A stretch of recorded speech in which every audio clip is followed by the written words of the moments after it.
Teman-temanku sekalian, Sastra Indonesia Fakultas Ilmu Budaya Universitas Pajajaran mempersembahkan sebuah aliwahana sebagai bagian dari mata kuliah sastra bandingan.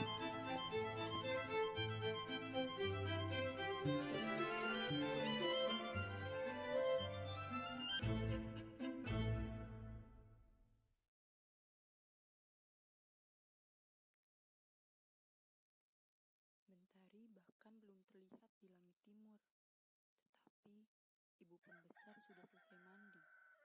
Kalau ibu pembesar sudah mandi di pagi buta seperti ini, berarti akan ada ritual berdandan khusus.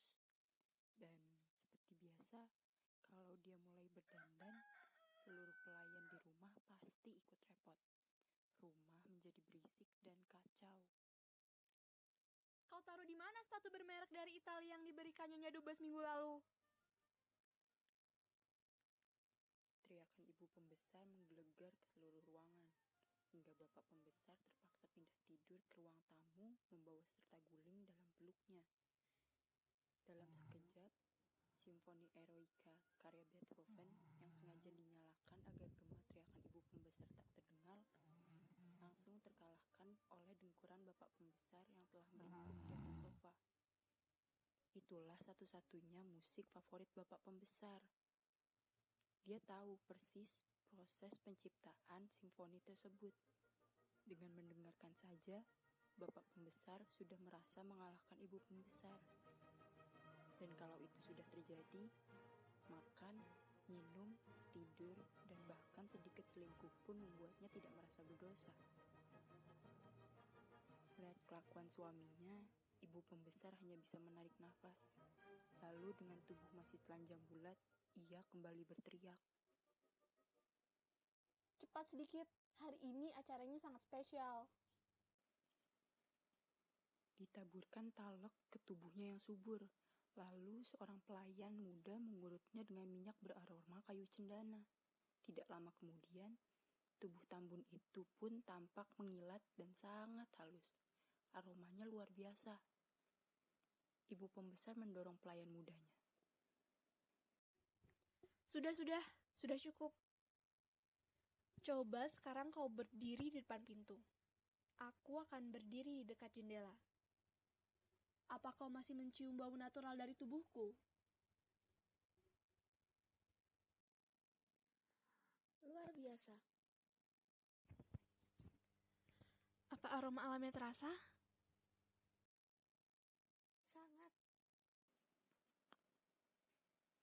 Pelayan muda tersebut berbohong, karena pada kenyataannya, bau-bauan tersebut sangat menyesakkan hidung, serta membuat pusing dan perutnya jadi agak mual. Dalam benaknya ia bertanya-tanya, apa ini yang sering disebut-sebut sebagai bau alami? Kenapa baunya aneh? Kau rasakan bau akar-akaran? Ya. Sungguh? Sungguh, Bu. Sungguh. Bagus. Berarti kosmetikku sudah mencerminkan bau Indonesia. Kau tahu? Aku sedang berusaha meningkatkan kecintaan pada produksi dalam negeri.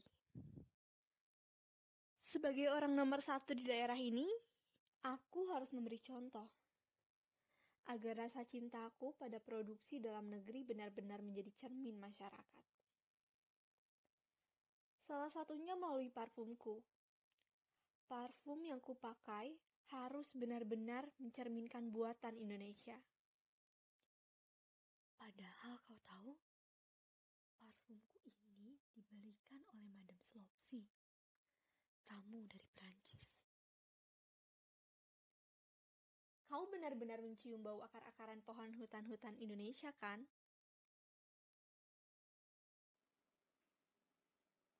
Ibu pembesar berulang kali mendekatkan wajahnya ke depan cermin. Ia masih memiliki keraguan dalam hatinya. Jangan-jangan para istri wakil pembesar mengetahui merek parfumnya. Bisa gawat. Ibu pembesar menghela nafas dan menatap pelayan mudanya lekat-lekat. Pelayan muda hanya bisa terdiam sambil mengingat-ingat seperti apa bau akar pohon itu. Ya, dia ingat waktu menanam ketala pohon di tanah yang diberikan pemerintah kepada orang tuanya dulu. Waktu itu umurnya baru 7 tahun. Orang tuanya ikut transmigrasi ke Sulawesi. Mereka ditempatkan di tengah hutan. Aroma hutan yang begitu menyenangkan, menyengat. Pohon-pohon besar, daun-daun berbagai warna, dan bunga-bunga anggrek yang tumbuh dengan semaunya, liar dan menggairahkan. Tak seorang pun yang melarang jika tangan mungilnya memetik anggrek-anggrek liar tersebut, bergelayut di ranting-ranting pohon, atau sesekali mengiris tubuh pohon itu. Pelayan muda masih mengingat seperti apa bau hutan itu, juga bau pohon-pohon yang ditebang. Dia suka duduk-duduk melamun di atas patahan pohon-pohon besar, menunggui orang tuanya yang sedang bekerja di dalam hutan. Luka pohon-pohon itu mengundangnya untuk duduk berlama-lama, bahkan sampai lupa jika perutnya belum diisi dari pagi. Setiap patahan pohon itu mengundang imajinasinya. Dia merasa dibawa terbang mengelilingi tempat terindah, sebuah taman yang dipenuhi bunga. Taman dengan ratu tercantik yang merupakan dirinya sendiri. Anehnya, bau parfum ibu pembesar bukan bau yang sangat dikenal itu. Bau parfum itu tidak seperti bau akar-akar pohon yang masih diingatnya. Tidak. Bau parfum ibu pembesar menyesakkan dada dan membuatnya ingin muntah. Hei, sejak tadi kau diam saja. Bagaimana? Apa kau merasakan bau tubuhku seperti bau akar pohon? Perempuan muda itu terdiam. Berbicara dengan perempuan kelas tinggi harus menggunakan etika tersendiri. Kata-kata itu sangat diingat oleh pelayan muda sejak menginjakkan kaki di rumah ibu pembesar untuk pertama kalinya. Tadinya dia tidak tahu harus bekerja di mana dan sebagai apa. Jika bukan karena wasiat ibunya, mungkin ia tak akan mau bekerja dan tinggal di rumah ibu pembesar. Rumah perempuan bernama ibu pembesar itu sangat besar. Setiap hari, ada saja yang datang untuk memberikan kue-kue, buah-buahan, dan berbagai macam barang untuk ibu pembesar. Kata perempuan-perempuan sebayanya, semua makanan dan barang tersebut merupakan upeti. Senangnya jadi ibu pembesar. Dia jadi teringat ayahnya yang harus mendebang pohon, mencangkul tanah, bercocok tanam, baru bisa menikmati hasilnya. Sedangkan ibu pembesar, kerjanya hanya berdandan dan berteriak seharian. Pelayan muda itu semakin tidak mengerti betapa berbeda keluarganya dan keluarga ibu pembesar. Perempuan bernama ibu pembesar itu sangat lucu. Tubuhnya tinggi besar, pipinya tembam, dan rambutnya selalu disasak tinggi-tinggi. Kata pelayan-pelayan di rumah besar itu, sasak dan make up tebal mencerminkan bahwa ia berasal dari kalangan atas. Pelayan muda ingin tertawa ketika pertama kali mendengarnya. Begitukah ciri-ciri perempuan kelas atas? Dia jadi teringat pertunjukan Arja di desanya. Ada tokoh bernama Liku, seorang putri raja yang gila. Dandanannya sama seperti dandanan ibu pembesar yang segala macam warna ditumpuk menjadi satu. Satu kotak besar bedak ibu pembesar bisa habis hanya dalam waktu kurang dari 1 minggu. Seketika, ia teringat suara ibu pembesar saat pertama kali bekerja dengannya. Sekarang kau akan terus tinggal di sini. Ibumu menitipkan kau di rumah ini. Baik-baik bekerja ya. Tugasmu menemaniku. Ya. Aku pasti senang kau temani. Kau cantik dan bersih. Tinggal sedikit dipoleh saja, kau pasti bisa menjadi perempuan terhormat. Dan tentu saja, kau bisa menjadi teman yang menyenangkan. Pelayan muda merasa pening ketika jari-jari besar milik ibu pembesar jatuh di kepalanya. Inikah perempuan terhormat itu? Seperti inikah perwujudannya? Ditatapnya tajam tubuh ibu pembesar yang tampak seperti patung-patung penjaga pura. Tubuh itu besar, tinggi, seram, dan kulitnya hitam berkilat. Hei, kau belum menjawab pertanyaanku. Sejak tadi sudah saya katakan, parfum ibu luar biasa. Apalagi? Hanya ibu yang pantas memiliki parfum beraroma akar pohon hutan-hutan Indonesia. Luar biasa. Pagi ini kau mampu membuatku bahagia. Kau jujur. Kau tahu? Aku sangat mempercayai penilaianmu. Sesungguhnya perempuan-perempuan sepertimu lah yang bisa menilai sesuatu dengan jujur. Di duniaku, kejujuran sudah jelas lagi warnanya. Tapi inilah permainan hidup. Aku juga sering berpikir, kenapa aku betah berada dalam dunia seperti ini?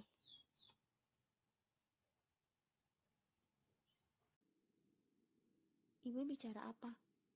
Saya tidak mengerti. Sudahlah, kau tidak akan mengerti. Peranku dan peranmu sebagai perempuan berbeda. Hargamu dan hargaku juga jauh berbeda. Tugasmu hanya menyiapkan pakaianku. Itu sudah cukup.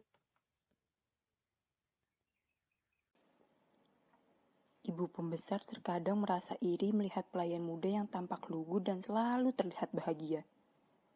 Entah sejak kapan, ibu pembesar merasa tidak nyaman. Yang pasti, setiap menatap mata pelayannya, dia seperti melihat potret hidupnya sendiri. Masa lalu yang tidak mungkin dimainkan lagi, ketika dia berhenti jadi perempuan yang dibesarkan oleh keluarga sederhana di desa. Semua sudah berubah. Dia sekarang menjadi orang lain. Perempuan itu menenggelamkan masa lalunya sedalam mungkin, dan dia berjanji untuk tidak menyentuhnya lagi. Tetapi pelayan muda itu selalu mengingatkannya.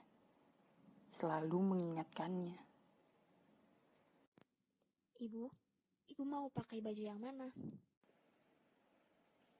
Ibu pembesar terdiam. Ia tak tahu apa yang harus dipakainya. Acara ini sangat berbau Indonesia, dan hal itu membuatnya teringat pesan ibu yang terhormat untuk mencintai produk-produk Indonesia. Namun, ketika ibu yang terhormat turun dari podium, yang tercium adalah parfum yang sama dengan miliknya. Dan baju merek Cerruti, milik desainer Nino Cerruti yang biasanya khusus merancang busana artis Hollywood. Ibu pembesar menarik napas lega. Tiba-tiba saja ia merasa tidak berdosa. Pada acara tingkat nasional waktu itu, dia menjadi bawahan ibu yang terhormat karena jabatan suaminya lebih rendah. Namun, pada acara pagi ini, giliran ibu pembesar yang menjadi pemimpin dengan para istri wakil pembesar sebagai hambanya. Ibu pembesar yakin baunya hari ini sangat mencerminkan bau Indonesia, seperti yang dikatakan oleh pelayan muda yang telah puluhan tahun bersetubuh dengan bau tanah, akar pohon, dan kayu-kayuan. Dia juga yakin dari orang-orang seperti pelayan itulah dia bisa berkomunikasi apa adanya. Jujur, tanpa perlu takut dikatakan kampungan atau tak tahu isu terbaru sebagai perempuan kelas atas. Ibu pembesar kembali berkaca. Siapa yang tahu bau kebaya sederhananya juga rancangan Cerruti. Yang penting bagaimana tampil sederhana dan yakin bahwa sekarang dia akan membawa misi memperkenalkan dan menggali potensi alam Indonesia.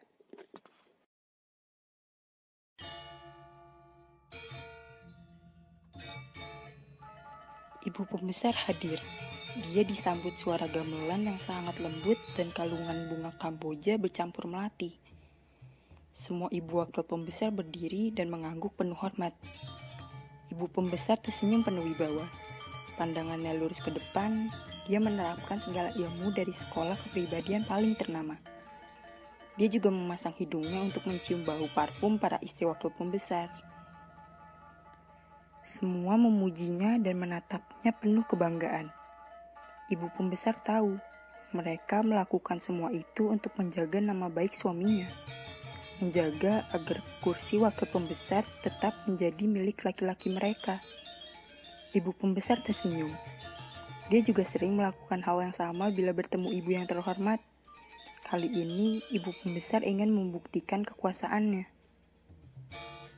Setelah berpidato, ibu pembesar mengelilingi stand makanan untuk mencicipi sambal yang ada. Hal itu membuat ibu pembesar senang karena apa yang dilakukannya selalu diikuti oleh para istri wakil pembesar.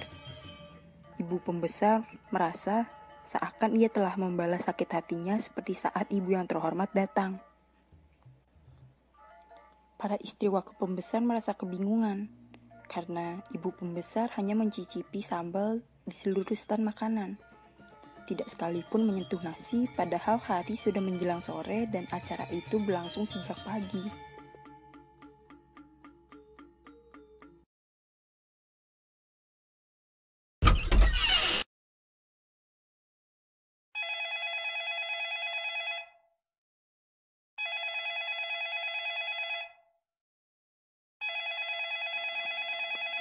Telepon berdering di meja kerja ibu pembesar.